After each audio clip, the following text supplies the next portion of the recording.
If you remain silent at this time, relief and deliverance for the Jews will arise from another place.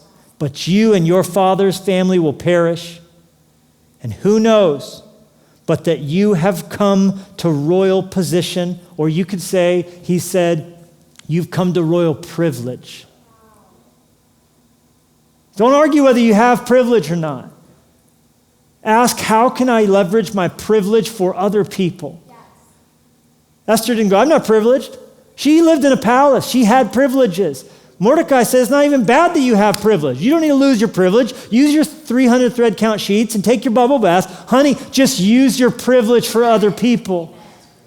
If you don't act, God's going to get it done, church. Fresh Life, if we don't rise up to be agents of reconciliation in our day, God will get it done. But who knows if he didn't give you your privilege for such a time as this. We're preparing to do work on the building I sit in now, the historic Liberty Theater in Kalispell, Montana. We were looking how to best restore this 100-year-old theater to its original glory, exposing brick, maintaining the aesthetic from the street, the curb appeal. We had architects who were doing lots of work in records and newspapers and archives to find any photos we could from 100 years ago of what the facade looked like before it was altered, so we could bring it back to its former glory, to flourish it, so we could flourish, return to its former glory. And one of the images that I'm going to show you in a moment that they sent to us turned my stomach over, for it revealed, as was advertised in the newspaper, an event that was coming up to be hosted in this building where I sit even at this moment. And here's what was sent to us by the architect. Dr. H.W. Evans of Atlanta, Georgia, Imperial Wizard of Knights of the Ku Klux Klan, will give a lecture on Americanism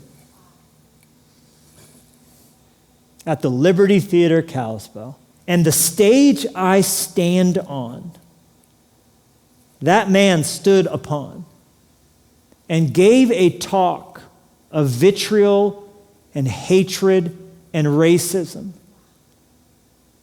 about what in his warped, sinful mind it meant to really be an American.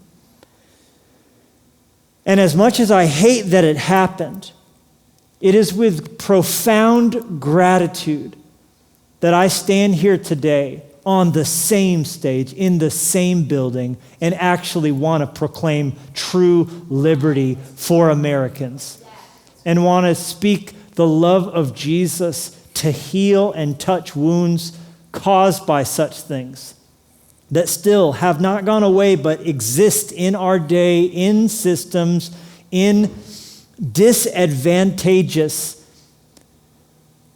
forms of policing and forms of corporations and way neighborhoods are shown by real estate agents, and the access to schools, access to loans, access to food in our day by populations that are supposedly equal, but find a very different quality of life in our day.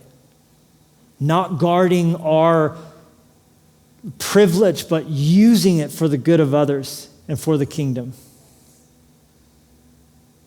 Make no mistake, not only will he work without us, but listen to me, we are all accountable for what we do with what we've been given. We will all stand before God. 1 talent, 2 talent, 10 talents. I'm not arguing, and I will not argue with you about whether or not you're privileged to be white in our country. I think the data makes that pretty useless to even discuss. It's clear that there is privilege, and I have it,